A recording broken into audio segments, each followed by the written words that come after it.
Good morning. My name is Bill Bourne. I'm a resident here. I have an apartment in Cardinal Crest. Some time ago, Catherine Wild got a hold of me because she had gotten a tape of a 2008 retrospective show of my work, and it was given by the Worcester Historical Society at the Swingford Church. This tape contained work that I'd done as a hobby. I spent my working career as a commercial artist and as a screen printer. And that was work that I did to earn a living. What I'm going to show you now are examples of work I did as a hobby. Work that, for the most part, I didn't get paid for. Now, the most art education I had was in Norristown Senior High School. I had an art teacher named Miss Barker.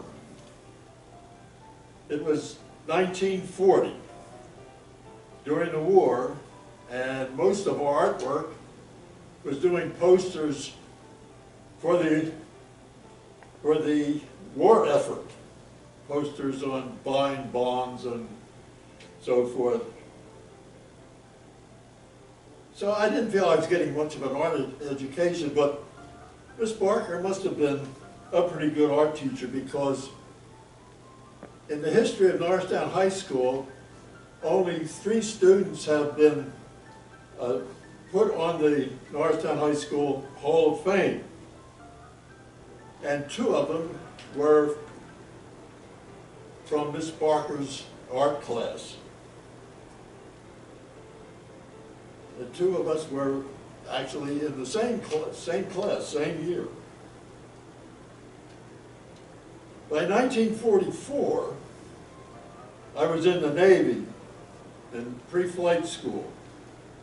And during that time, 4 of guys in our squadron had broken their legs, and they were walking around with casts. I got the job of painting Varga girls. Remember the Varga girls, the petty girls that were in Esquire magazine? Well, I got paid for that, $5. Actually, that wasn't too bad, because as an aviation cadet, I was making $52 a month.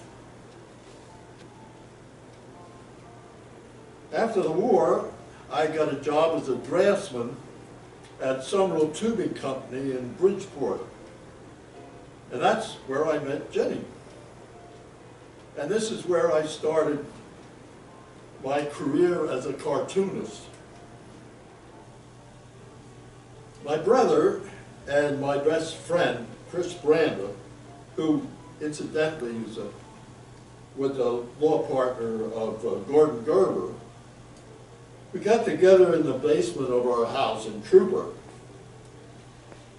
And we talked about ideas for a cartoon. We wanted a single panel cartoon that would run daily and have some continuity to it.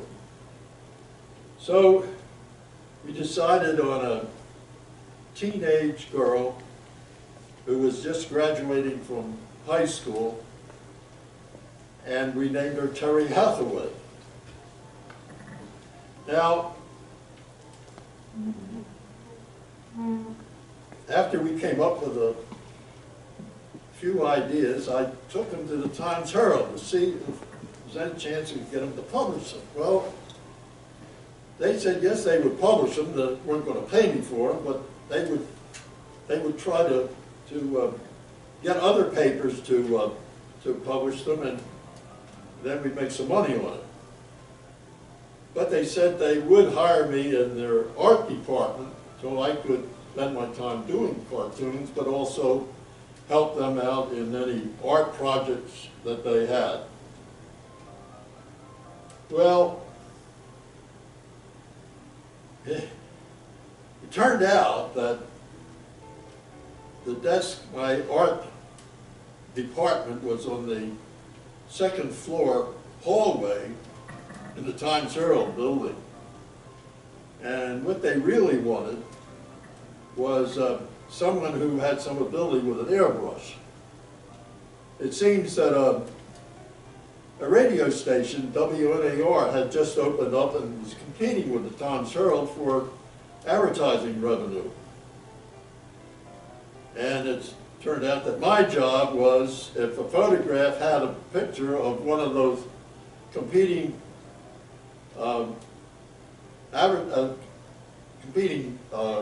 stores or companies for the advertising dollar, my job was to, if a news photograph came along, I had to airbrush out the name of the store if it was in the picture, or any individuals who might be in the picture and were advertising on WNAR. Well, now it's 1945, and Ginny and I are planning to get married in May. The cartoon was taking up a lot of my time and not paying, actually not paying anything.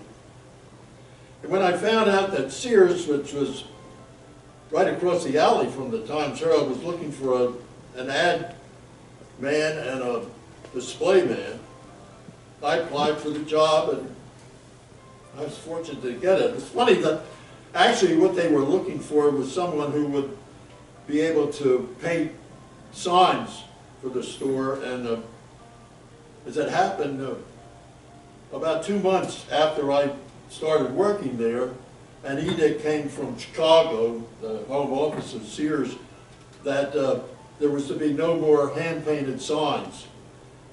So if I had applied 2 months later, they wouldn't have hired me. But so while I was at Sears, I have an uncle, my Uncle Bill, was conducting seminars on job opportunities for veterans. I attended one of them that was on the art of silkscreen printing. In the fall of 1948, we were married and living in Ginny's house, her parents' house. And we tried silk screening Christmas cards in the basement. Then we tried peddling them in local stationery stores and gift shops. That didn't work out too well. But silkscreen Christmas cards and later hand-painted Christmas cards became a tradition that I have, that has lasted for 72 years. I became active in the local theater group, the Dramaturgs. I soon found out that acting wasn't my forte, but I really enjoyed building sets. And I have been designing and building sets for local theater groups ever since. Most of the set designs began with sketches, and sometimes a three-dimensional model before actual construction began. Here are a few examples of finished sets.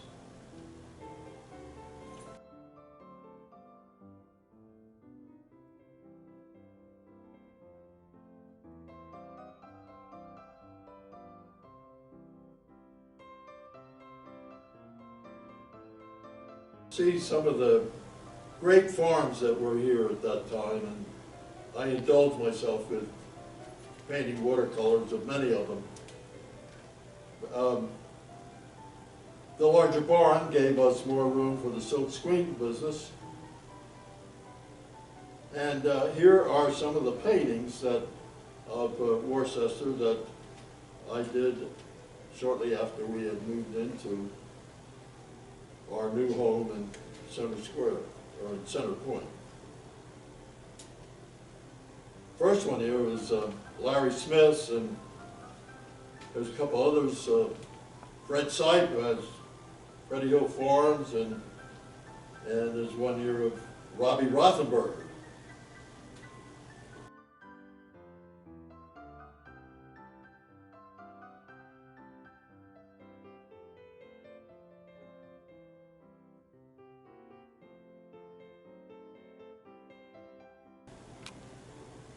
(1976) was the year of the bicentennial, and it was a really busy year because that's the year we started the Worcester Historical Society.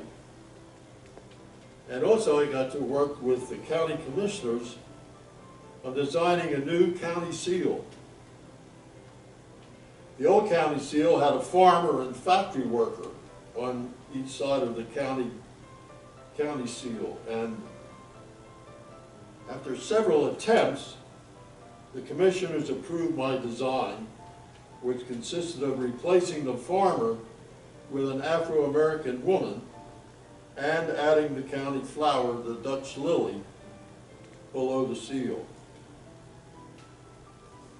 My son and his wife, Judy, lived in State College. When they began presenting us with grandchildren, 11 to be exact, we made frequent trips to see them, and it resulted in many Center County landscapes. Here are a few of them. Now the last two are not Center County, they're actually Vermont, but I put them in to illustrate that some subjects make their way into more than one painting.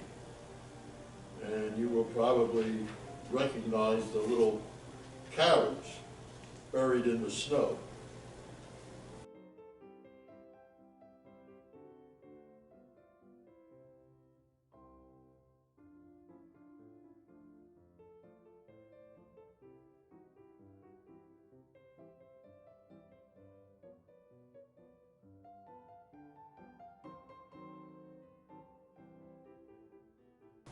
One of my favorite painters is Eric Stone, and I've used many of his sketches in my watercolors and acrylic paintings. The landscapes are 3 examples of tool barns and a forage barn that I've used on multiple occasions.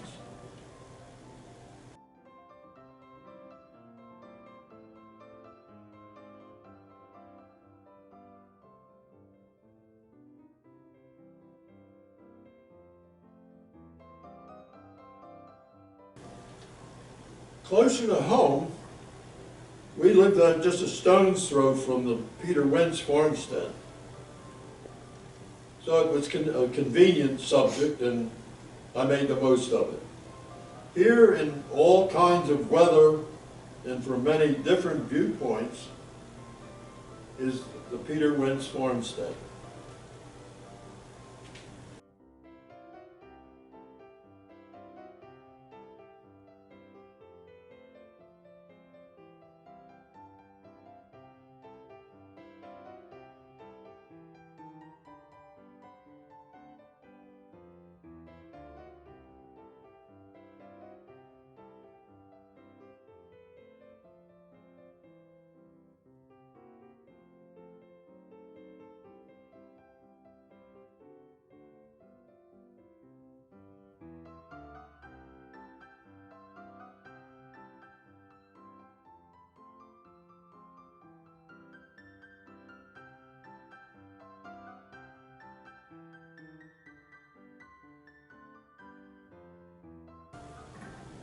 I don't do people. I don't paint people very often, except in cartoons. But I can't help doing the grandchildren. And here is Chris, now a state trooper, and a cowboy that had a second life. I'll tell you about that second life. We had a lot of silkscreen inks that were going to waste, and I decided to try some of them as a painting medium. I didn't like the results, and it sat around for years getting mildewed and nibbled on by mice. One day Marilyn Lewis came by the shop and saw it and asked if she could have it. Well, it was in such bad shape I couldn't see why anybody would want it. But years later, I had the chance to visit Drew Lewis's, her husband's, ranch in Montana. And there on the wall of the ranch house was the restored Marshall Dillon painting. I couldn't believe it. The skaters in this last painting was one I did for the county commissioners. It was a series they used to publicize the county sites that were used by the public. I also sometimes will paint animals, and when I do, I try to include some landscape, make them a little more interesting. First one is a birdhouse that was behind the house where Rita Rocco lived before she moved here to Meadowood. It was right across the street. The owl in the background of the next painting has a landscape behind it that was painted by H.C. Wyeth. I have a granddaughter that loves cats. She wanted me to paint a cat, and I don't particularly like painting cats. So I put it in a more interesting painting of an old barn. I also don't like to paint water, but I love painting landscapes. So here's a couple of examples of landscape, of lighthouse paintings with a minimum amount of water shown.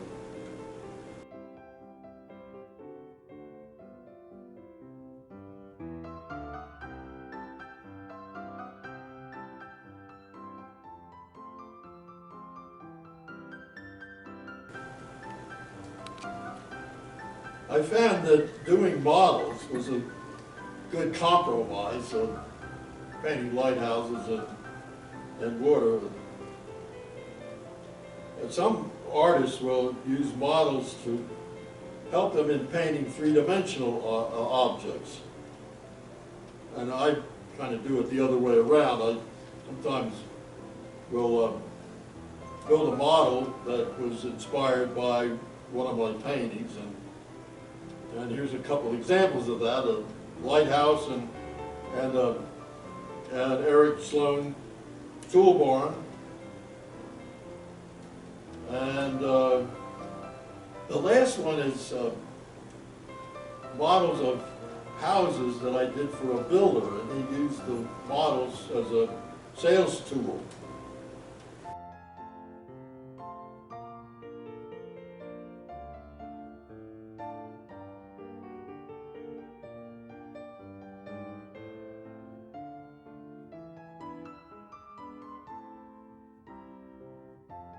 One of my favorite projects is mural painting.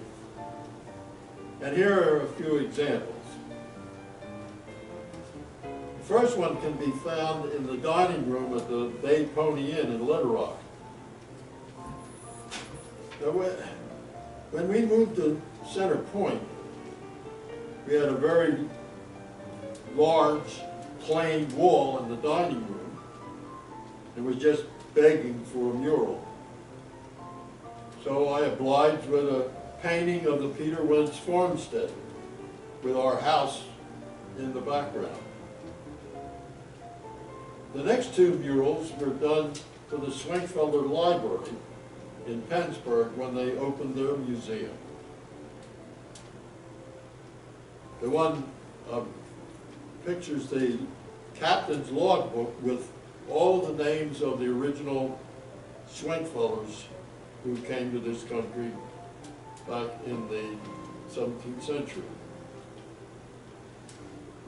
When Drew Lewis was chairman of the board at Union Pacific, he built a model railroad layout in the basement of his house in Little Rock. This was a 360-degree view of his farm. And it was the background for his 30-foot train layout.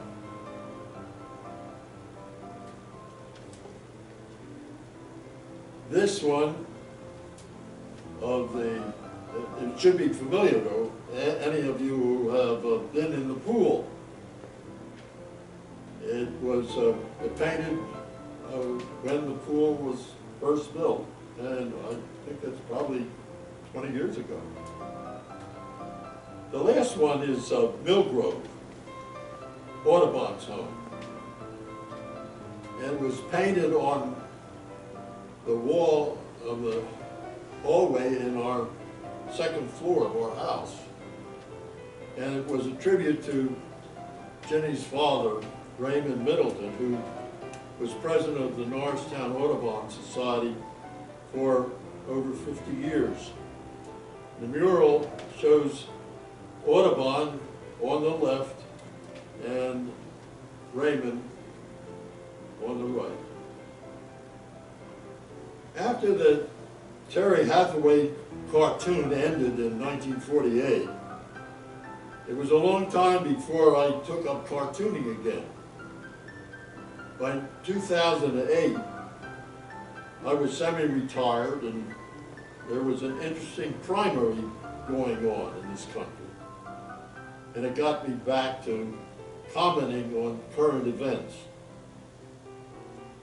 Cartoon was called It's Politics, and I did over 300 of them, sending them to friends on Facebook. And it continued until we moved to Meadowood. After moving to Meadowood, I dropped the political comments and switched to commenting on life here at Meadowood. I don't expect these cartoons will last as long as It's Politics did. But as you keep giving me ideas, they'll keep coming. Thank you.